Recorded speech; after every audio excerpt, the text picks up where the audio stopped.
Quran surah ke-17 Al-Isra ayat 79. Tadi saya bacakan. Maaf, boleh pakai posisi? Boleh ya, posisi paling kiri sebelah atas. Wah. Kenapa tersenyum? Untuk memudahkan ya.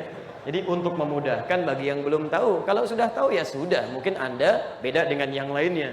Anda sudah paham, yang lain belum tentu memahami. Jadi saya tuliskan untuk memudahkan saja. Kalau sudah tahu ya alhamdulillah gitu kan. Baik. 2, turunkan. Saya langsung ke hadisnya saja karena ini untuk menjelaskan istilah saja. Hadis riwayat Abu Daud. Nama aslinya Abu Daud itu Sulaiman, dari Sijistan, dikenal dengan Sulaiman As-Sijistani. Hafal 500.000 lebih hadis. Dan bukan hanya hafal, paham dengan sanadnya. Kalau ditanya lisannya cepat sekali menjawab, seperti lunak hadis di lisannya. Ini dhaif, ini sahih, ini maudhu', ini benar, ini tidak, ini kesini maksudnya. Sampai ulama di masa itu, termasuk setelahnya Ibnu Qayyim Al-Jauziyah, mengatakan kalau dulu ada Nabi Daud bisa melunakkan besi dengan tangannya, maka ini Abu Daud bisa melunakkan hadis dengan lisannya. Maka sejak saat itu dikenalah dengan istilah Abu Daud kunyahnya. Jelas di sini? Nama aslinya Sulaiman As-Sijistani. Nomor hadis 864. Redaksi yang sama ditemukan juga nanti di hadis riwayat An-Nasa'i atau di Ibnu Majah saja, lebih lengkap. Ibnu Majah nomor hadis 1426. Nanti kita bacakan hadisnya untuk menemukan istilah yang dimaksudkan. Baik, Bapak dan Ibu sekalian, di luar salat fardu yang diperintahkan oleh Allah kepada Nabi Muhammad SAW dan kita umatnya untuk menunaikan, yang berjumlah 5 waktu itu 17 rakaat. Dalilnya di Quran surah ke-17 ayat 78, posisi paling kiri sebelah atas. Ya aqimis salata liduluki syamsi ila ghasaqil laili wa Qur'an al-fajr. 5 waktu. Ditafsir di Quran surah ke-11 Hud ayat 114, dan waktunya diminta dijaga di Quran surah kedua Al-Baqarah ayat 238. Di luar salat-salat yang fardu ini ada salat-salat lain yang diperintahkan, diisyaratkan maksudnya ya di dalam Al-Quran, termasuk langsung dicontohkan oleh Rasulullah SAW dalam praktek-praktek tuntunan sunnahnya. Apa nama salat-salat ini? Maka diistilahkan oleh Al-Quran dan hadis dengan 2 nama utama. Di selain salat-salat yang 5 waktu itu, ada istilah salat lain yang melengkapi salat fardu tadi, baik dikenal dengan 2 istilah pertama. Yang pertama apa namanya? Salat? Baik, nafilah. Nafilah. Nafilah. Terlihat ini? Halo, terlihat? Baik, nafilah. 1. Apa artinya nafilah? Ingat perjanjian kita ya. Enggak usah banyak dipikirkan. Kalau tidak tahu cukup katakan Wallahu a'lam. Selesai masalah gitu kan. Baik, jangan banyak direnungkan, banyak ditebak. Gak usah main tebak-tebakan, gak usah ngarang. Pelajaran mengarang hanya ada dalam bahasa Indonesia. Okay? Dalam dalil tidak. Apa artinya nafilah? Oh, Masya Allah, luar biasa. Ya. Baik. Yuk kita kembalikan ke kaidah bahasa Arab. Karena ini bahasanya bahasa Arab, mesti diruntut dalam kaidah bahasa Arab. Nafilah dalam bahasa Arab itu artinya satu tambahan yang penting, tambahan dari yang pokok. Bisa diartikan tambahan, bisa diartikan pelengkap dari yang pokok.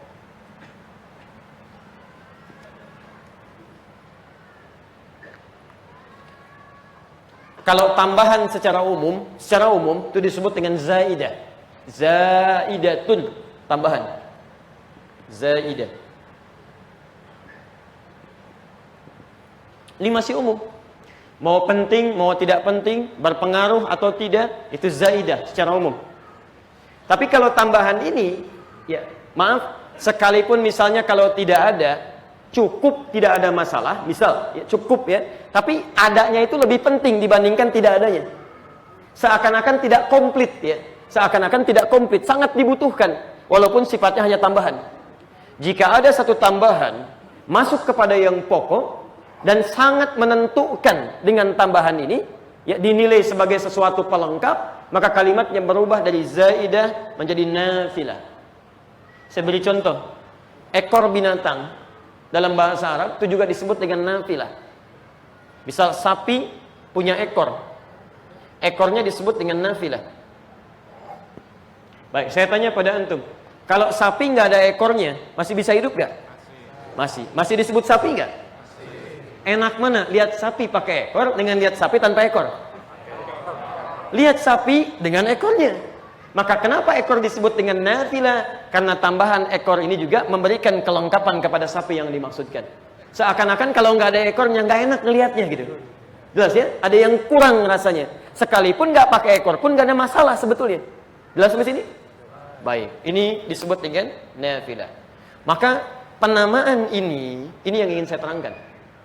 Seakan-akan memberikan kesan kepada kita, ada jenis sholat yang bukan sholat fardu, nilainya tambahan, Anda nggak kerjakan pun cukup dengan sholat fardu. Tapi kalau tertinggal dengan yang ini atau Anda tidak kerjakan, kayaknya ada yang kurang gitu. Paham ya? Ini menunjukkan fokus.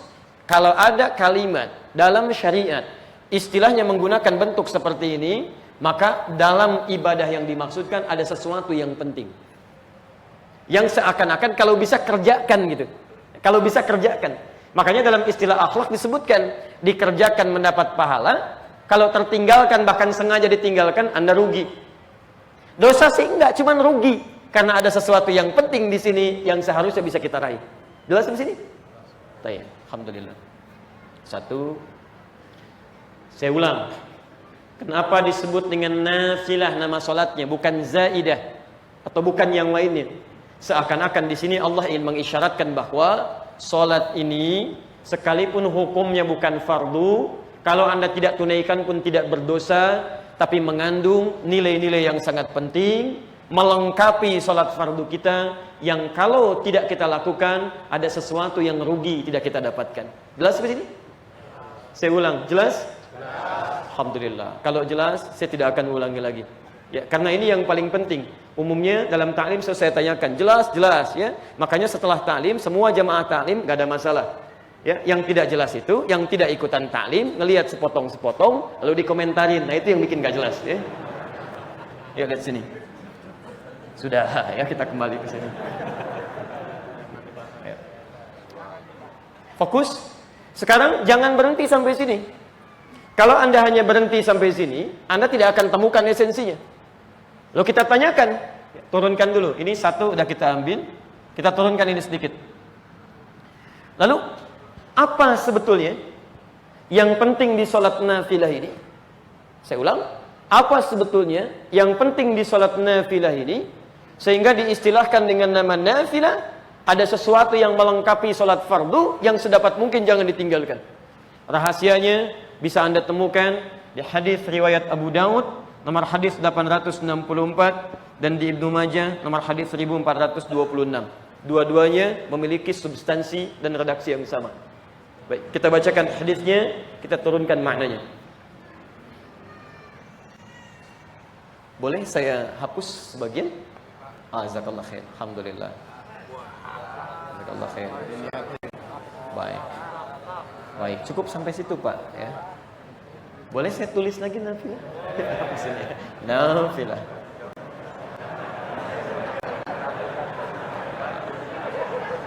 Tidak apa, yang tadi sudah ada pahalanya. Yang ini tulis lagi. Baik, satu tambahan yang melengkapi. Baik, melengkapi. Sudah. Baik, yuk kembalikan, baik kan? Tambahan atau pada yang pokok yang sifatnya melengkapi. Baik teman-teman, perhatikan sini. Inna awwala ma yuhasabun nasu bihi yaumal qiyamati as-salah. Sungguh kata Nabi, amal pertama manusia yang akan dihisab di hari kiamat nanti adalah salatnya. Tolong hati-hati betul dengan kalimat ini. Jadi yang dihisab pertama kali bukan puasanya, bukan hajinya, bukan umrahnya. Anda berkali-kali umrah dalam sebulan sekian kali, setahun sekian kali, tapi gagal menunaikan sholat dengan baik, maka Anda tetap bermasalah. Di pertama, Nabi menyampaikan amal pertama yang akan dihisab itu sholatnya.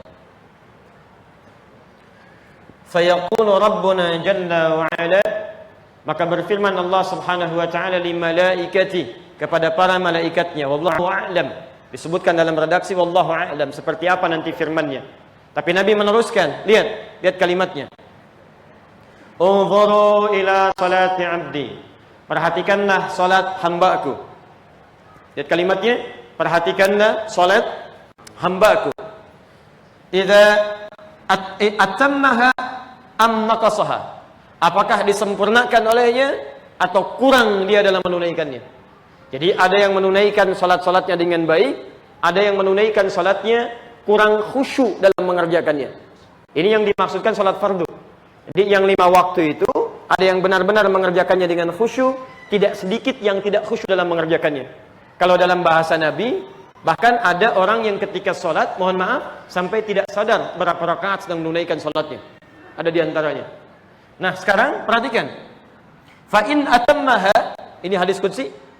Maka jika dia salatnya ditunaikan dengan sempurna, kutibat lahu tammah, maka pahalanya akan diberikan sempurna. Masya Allah. Wa in intaqasa minha syai'a. Tapi kalau ada yang kurang-kurang dari salat fardunya itu, ini poinnya. Ada yang kurang sempurna dari penunaian salat fardunya sehingga tidak mendapatkan pahala yang sempurna, maka perhatikan. Faqala, maka Allah berfirman kepada para malaikatnya, unzuru hal min abdi tatawwu. Unzuru hal min abdi tatawwu.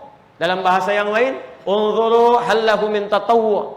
Perhatikanlah apakah selain salat fardu ini dia pernah mengerjakan juga salat tatawwu. Lihat. Istilah kedua, selain nafilah, salat selain salat fardu di hadis ini disebut dengan tatawwu. Tatawwu ini kita terangkan.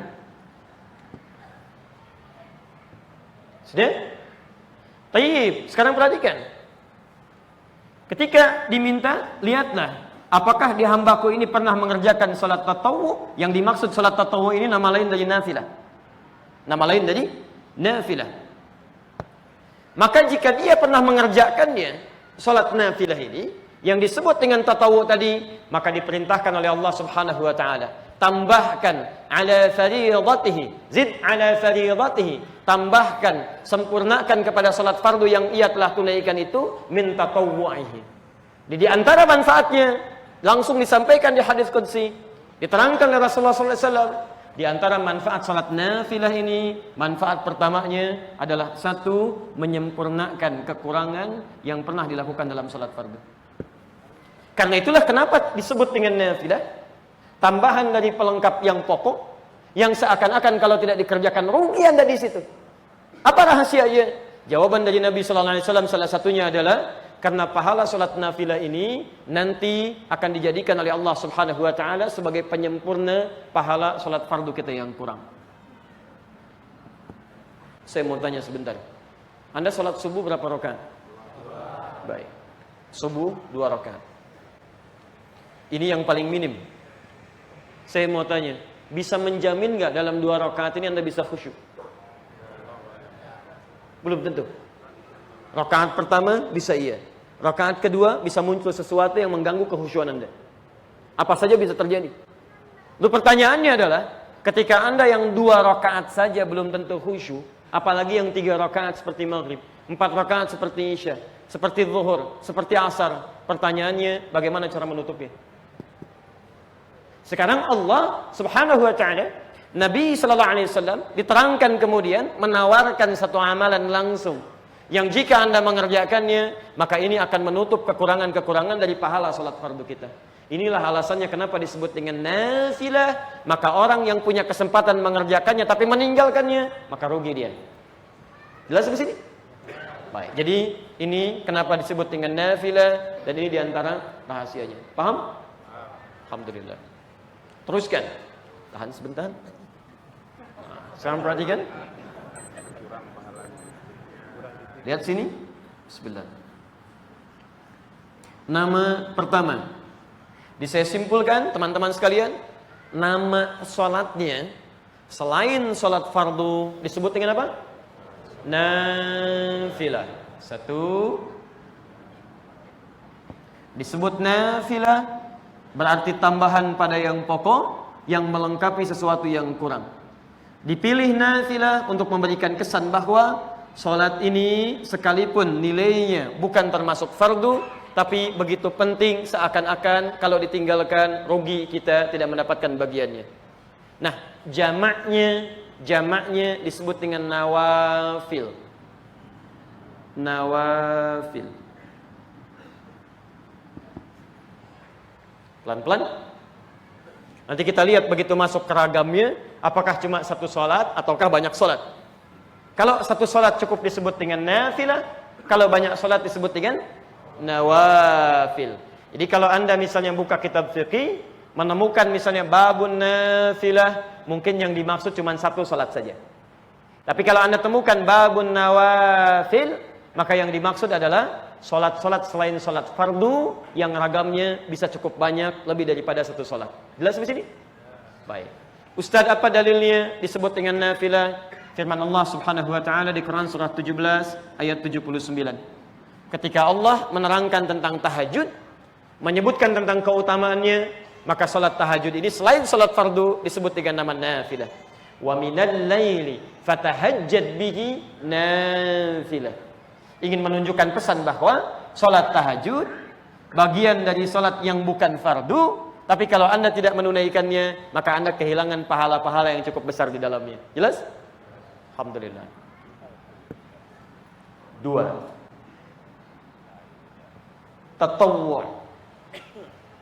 Tatawwu. Teman-teman sekalian, kita ada sekitar 6 menit menuju Isya. Apa itu tatawwu? Wallahu a'lam. Masya Allah, luar biasa ya. Baik. Akar katanya, dasar yang paling utama berasal dari kata ta'atun. Nanti mendapat penambahan, ini nanti di ilmu sharaf ya. Ditambah dengan ta dan tasydid menjadi tatawwa ya tatawwa. Ya, tatawwa.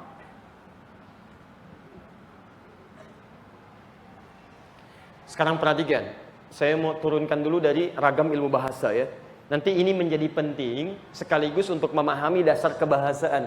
Di sini sebagian kadang-kadang gagal paham tentang bahasa, tapi menyimpulkan sesuatu yang tidak keliru nanti, ya, keliru makna. Jadi di ilmu bahasa itu nanti Anda mesti bedakan. Ada namanya sorof,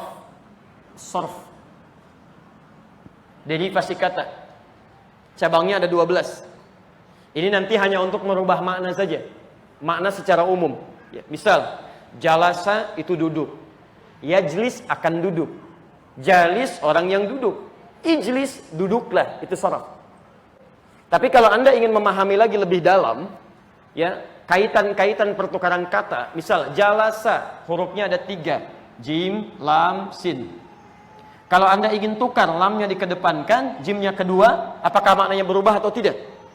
Sin dikedepankan, kemudian jimnya ditengahkan, berubah atau tidak? Maka itu disebut dengan istiqaq namanya. Istiqaq. Biasanya kalau yang ini dasar-dasar di pesantren dibahas, tapi kalau yang ini agak tinggi nih, kitabnya pun agak lain. Ya, di Timur Tengah baru diajarkan di tingkat S2. Itu pun di dasar yang pertama, ya di tahun-tahun pertama. Ini penting saya sampaikan 2 nama ini dulu, karena saya sempat menerima satu tautan artikel, memberikan satu komentar saat kami menerangkan tentang akar kata wudu yang kami teruskan turunan-turunannya. Saya gunakan ilmu istiqaq di komentarnya dengan ilmu sharaf, itu nggak nyambung. Nggak nyambung. Yang membuat saya banyak tersenyum ketika menguraikan wudu itu sebetulnya bukan cahaya, bukan sinar, karena akar katanya berasal dari kata idoah.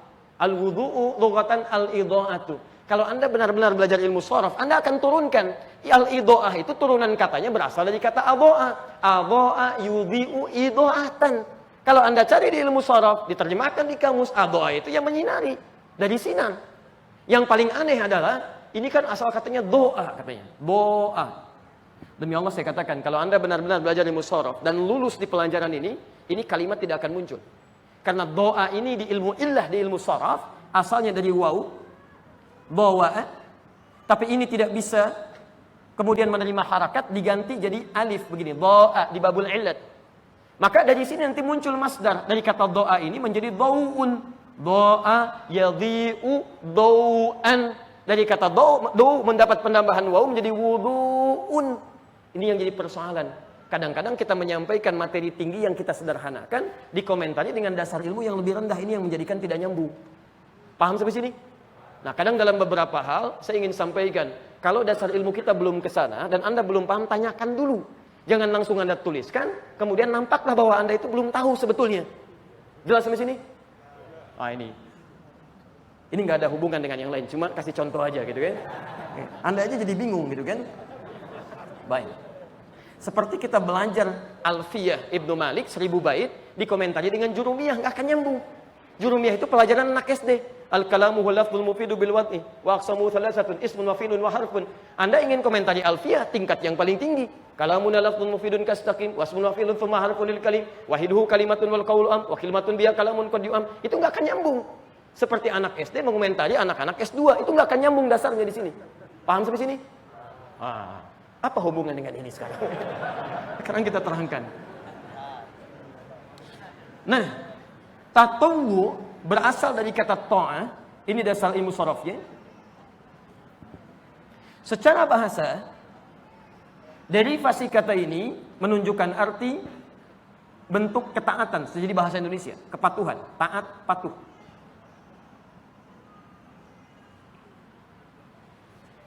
Kalau Anda ingin tingkatkan bentuk ketaatan ini, lebih patuh lagi, lebih taat lagi, lebih taat lagi, tingkatkan lagi, tambah dari biasanya, maka pertama Anda tambah dengan huruf ta di depannya.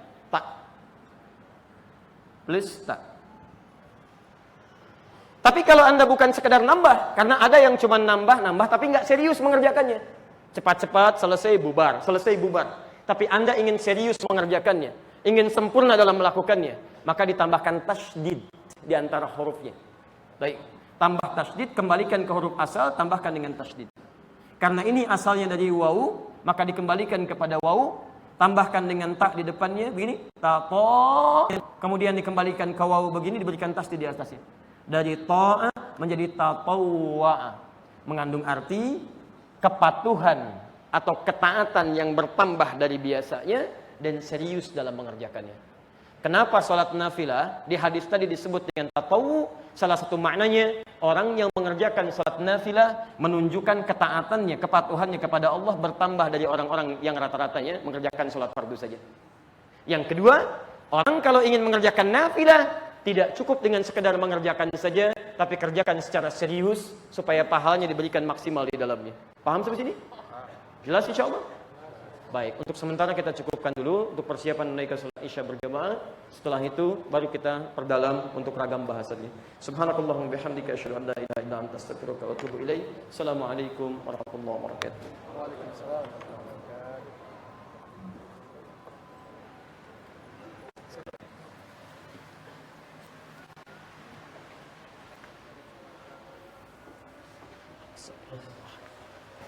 Yang